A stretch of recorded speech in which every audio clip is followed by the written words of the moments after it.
No vídeo de hoje, vamos mergulhar em uma história emocionante e cheia de altos e baixos.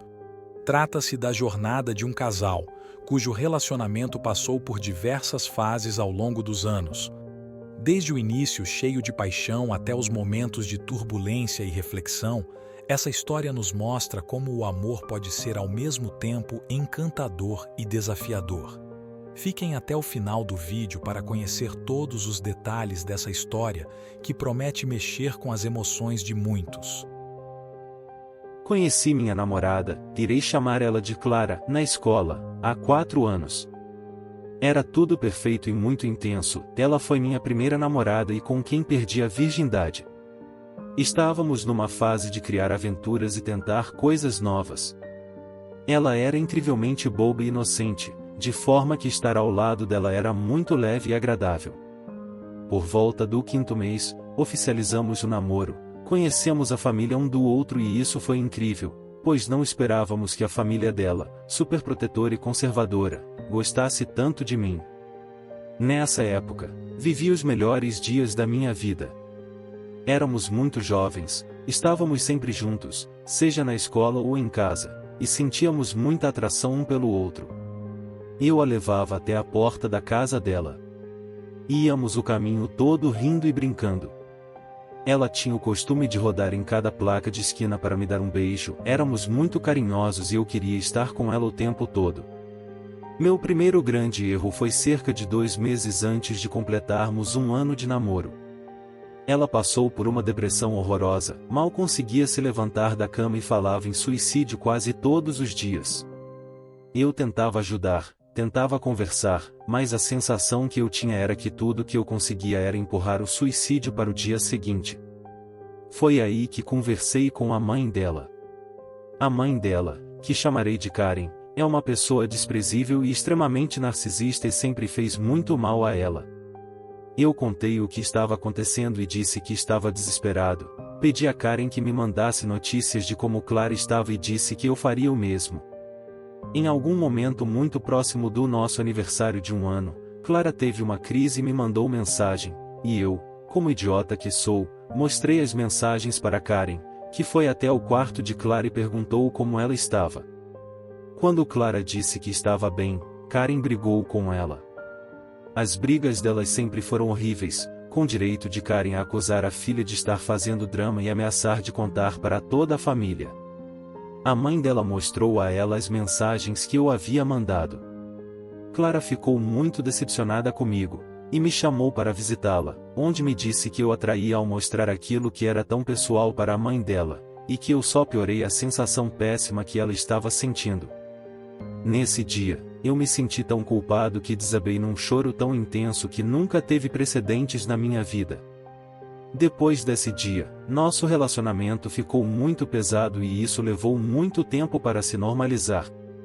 Felizmente, Clara estava melhorando muito e já não tinha mais pensamentos depressivos com frequência. Um animal de estimação mudou totalmente como ela enxergava a vida. Muita coisa mudou com o avanço da pandemia. Clara e sua família se mudaram para um sítio isolado onde mal havia sinal de telefone. Voltavam para a cidade de vez em quando, e ficavam por alguns dias, geralmente para fazer compras.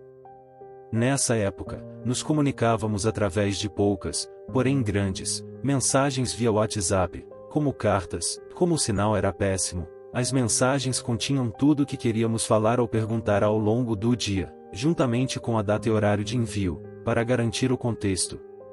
Combinamos de sempre olharmos para o céu todos os dias às 20 horas, era nosso momento de conexão.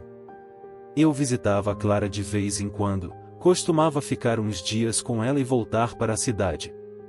O aperto da despedida era forte e a saudade era muito intensa. Nada tinha mudado do encanto que eu sentia por ela desde o momento em que a conheci, e se eu pudesse viver esse momento novamente, com certeza o faria. A atração que sentíamos um pelo outro permanecia intensa, tínhamos nosso próprio quarto e nossas noites eram agitadas como nunca. Algo mudou quando nos aproximamos dos 2 anos de namoro, de repente, Clara não sentia mais atração por mim. Ela começou a ser rude comigo e a recusar qualquer aproximação mais íntima. Me lembro de conversar sobre isso numa noite, e ela disse que o motivo era que eu parecia perdido, como se dependesse dela. Não sei dizer o motivo, mas naquela época eu desenvolvi uma dependência emocional muito forte. Aceitei a forma rude que ela passou a me tratar e fui ficando cada vez menor, mais quieto, tímido, patético e dependente. Eu certamente não era mais a mesma pessoa que ela conheceu e por quem se apaixonou. Quando a família voltou para a cidade, Clara voltou a fazer passeios com seu cachorro. Minha namorada é muito social e sempre teve facilidade para fazer amizades, e a essa altura, seu cachorro já era quase uma celebridade do bairro. Todos os dias ela me mandava fotos dos lugares por onde andava e dos amigos que fazia. Uma das amizades que Clara fez foi com um garoto que chamaremos de Rick. Ele era tímido, magro, alto, de personalidade parecida com a minha, e feio, segundo ela. Eu nunca tinha sido ciumento até aquele ponto, mas a frequência com que minha namorada falava dele, e especificamente da aparência dele, começava a me incomodar. Nessa época, Clara me disse uma frase que nunca vou esquecer: não sabemos por que não sinto mais tesão por você, talvez seja o seu físico. Eu nunca tinha me incomodado com minha aparência antes, mas ela tinha razão, eu estava pesando 53 quilos, tenho 1,70 de altura. Então, decidi entrar na academia e me alimentar melhor, coisas que nunca consegui deixar de fazer desde então. Clara estava encontrando com Rick outros amigos quase todos os dias quando passeava com o cachorro, e sempre tinha algo sobre ele para contar. Entre as coisas que sempre repetia, estava o quanto Rick era alto e quanto ela gostava do abraço inocente dele. Outros garotos sempre têm segundas intenções, ele não. Quando expressei incômodo, ela me respondeu: nunca tenha ciúmes dele, eu acho ele muito feio. O segundo grande erro aconteceu da seguinte forma. Numa saída ao shopping, minha namorada comentou sobre a possibilidade de um relacionamento aberto no futuro, ideia a qual fui contra, e ela respondeu: talvez se eu realmente quiser um relacionamento aberto, vai ser isso ou o término do nosso namoro. Isso me incomodou profundamente, e quando perguntei qual seria o objetivo de ter um relacionamento aberto, ela disse que não queria ficar com ninguém, mas queria se sentir mais livre para, por exemplo, abraçar Rick. Eu sei que deveria ter dado um basta nisso nesse momento, mas eu era um garoto fraco, patético e dependente. Na noite seguinte, decidimos seguir em um relacionamento aberto, decisão que me arrependi no mesmo dia. Durante os dias seguintes, meu estado emocional ficou cada vez pior, e sempre que falava sobre isso com a minha namorada, ela era rude e insensível. Eu falei do quanto passei a odiar a ideia de relacionamento aberto, mas ela dizia que era isso ou o término. Meu único apoio nessa época foi uma amiga, que chamarei de Eva. Eva era uma pessoa intrigante, sensível e com muitos problemas pessoais, então naturalmente passamos a ser o porto seguro um do outro, passamos a conversar todos os dias. Eva tornava meus dias melhores, e acredito que eu era capaz de fazer o mesmo por ela. Tentamos marcar de sair algumas vezes, mas os dias dela eram corridos e os horários nunca batiam. Enquanto isso, Clara se aproximou ainda mais de Rick e chegou a ficar com ele. Ela diz não ter sido nem 2 minutos e que foi horrível a ponto de não querer repetir, mas eu sinceramente não me importo com como foi ou quanto tempo durou, e isso me destruiu por dentro. Marquei de sair com Eva numa sexta-feira à noite, e Clara surtou com isso, dizendo que nunca usou o tempo que poderia passar comigo com outra pessoa, e que o que eu estava fazendo não era certo, já que ela já não gostava de Eva muito antes de termos uma relação aberta. Nunca fiquei com Eva, o que não me arrependo, já que era uma paixonite, e o sentimento morreu depois de 2 semanas. Clara e eu não fazíamos mais sexo, na verdade, ela recusava qualquer aproximação mais íntima, e isso me frustrava imensamente, pois tínhamos uma relação muito intensa e frequente há apenas alguns meses atrás.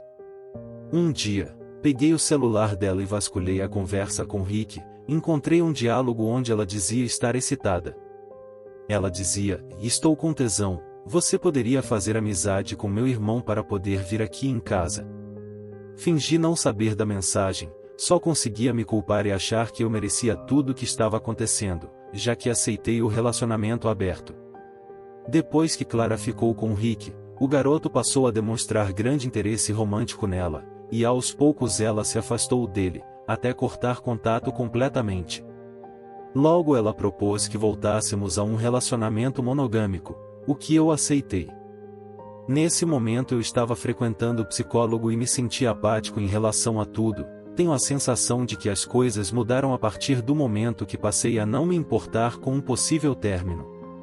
Não é como se eu não quisesse mais ficar com ela, mas naquela época eu deixei de ter medo de ficar sozinho, e as coisas começaram a se ajustar sozinhas. O pesadelo do relacionamento aberto tinha acabado, mas ainda não estávamos bem. Não havia intimidade e as brigas eram constantes. Até aqui se foram 2 anos de namoro, e esse segundo foi o único conturbado. Talvez dê para esquecer isso e seguir em frente, eu pensava. Os próximos meses foram mais tranquilos, tínhamos brigas, mas sempre eram resolvidas. Os dias eram normais, e conseguíamos ter bons momentos juntos. Em algum momento, Clara falou sobre relacionamento aberto novamente, não me lembro o contexto, mas não foi sugerindo que tivéssemos um, e fui capaz de deixar claro que isso era um limite para mim e que eu não estava disposto a passar por isso novamente. Os anos seguintes aos eventos que contei foram bons, tivemos muitas experiências, viagens e passeios interessantes. Passei a deixar claro quais são os meus limites, e desde então a relação passou a ser bem melhor, com exceção do sexo, que era bom em alguns momentos, mas ruim ou inexistente em outros. Recentemente, Clara decidiu parar de tomar os anticoncepcionais que tomava desde os nossos 7 meses de namoro, na esperança de que nossa vida sexual retorne ao que era no início, e isso funcionou. Ela passou a ter uma libido bem mais alta, e tivemos um sexo muito bom por um tempo. Nos últimos dias, tenho percebido algo que me deixa inquieto. Clara tem dedicado mais tempo ao trabalho. Ela mencionou que seus horários irão aumentar, embora ainda não tenham aumentado de fato. Ela argumenta que está tentando se adaptar. Além disso, ela deixou de sentir atração por mim novamente. E mais, ela tem falado sobre um novo colega que, para minha surpresa, é alto, magro, feio, mas gente boa. Na semana passada, esse colega ficou sem internet, e Clara se ofereceu para levá-lo em casa, do outro lado da cidade, e na direção contrária do destino dela. Ela poderia ter pedido o Uber para ele. Minha namorada me mandou fotos e contou que quando chegaram, esse colega a convidou para andar de moto ali pelo bairro. Ela é apaixonada por motos. Isso tem me incomodado, e eu deixei claro. Ao que ela respondeu que entende e que fica dividida sobre como se sente. Por um lado, ela estava feliz e não viu maldade alguma, mas por outro, compreende meu incômodo. Esse é o tipo de situação que não me incomodaria se nunca tivesse existido um Rick. Eu conheço quão boba ela é, e sei que ela realmente faria tudo isso com inocência, mas ainda assim não me sinto bem. Ontem, Clara me disse que me ama, mas expressou o desejo de ter me conhecido em uma fase mais avançada da vida. Ela comentou que sente como se eu agisse como um velho, sempre fazendo as mesmas coisas, e reclamou que gostaria de aproveitar mais a vida. No entanto, deixou claro que não quer me perder, pois me ama. Reconheço que minha rotina diária tem sido exaustiva ultimamente, devido à carga pesada de estudos na faculdade e aos projetos de extensão em que estou envolvido. Não sei o que fazer. Eu disse a ela que é melhor darmos um tempo um do outro. Passei os melhores momentos da minha vida ao lado dela, mas também os piores. Sei que ela não consegue mentir, e que se realmente houver algum interesse no colega novo, ela vai me falar e terminaremos o relacionamento de forma digna, mas estou muito incomodado com o que acho que pode ser um trauma se repetindo. Liguei para ela ontem à noite para conversar. Sei que não é o ideal, mas a chance de voltar atrás se fosse para fazer pessoalmente era muito grande. Eu disse que não quero mais ter um relacionamento e que cansei de tentar, ao que ela respondeu com "você nem tentou". Para ela, os problemas do relacionamento são outros. Clara reclama que não passamos mais tempo de qualidade juntos, o que é verdade. Faz tempo que não saímos ou fazemos algo diferente. Estamos na reta final do semestre da faculdade, e os professores adoram deixar tudo para a última hora, então não sobra muito tempo. De qualquer forma, não quero viver sabendo que, se em algum momento estivermos sobrecarregados, o relacionamento vai entrar em crise e me puxar para baixo. Além disso, o problema da intimidade vem de muito antes dessa sobrecarga, então não estou totalmente feliz já há algum tempo. A insegurança é mais uma coisa a considerar. Clara foi meiga durante toda a ligação, que durou cerca de 1 hora, e disse que não quer que eu fique sozinho. Disse que estará sempre aqui por mim e para cuidar de mim. Ela disse: "Você nem comia quando te conheci." Eu realmente me alimentava muito mal e era bem magro. A princípio, não cortaremos contato. Temos uma relação muito boa com a família um do outro e temos algumas coisas juntos. Não sei como vai ser o futuro. Apesar da conversa, é como se nada tivesse sido definitivo, e isso eu não consigo explicar. É como se ainda estivéssemos só no tempo, ou então minha ficha não caiu. Sinto a necessidade de deixar claro que isso é apenas um desabafo que fiz como autoajuda e que trata das coisas que mais me afetaram. Não vou demonizar a Clara, pois ela certamente tem seus motivos, pontos de vista e opiniões que naturalmente não estão representados aqui. Obrigado por assistir. Não se esqueçam de curtir, comentar, compartilhar com seus amigos e de se inscrever no canal. Até o próximo vídeo.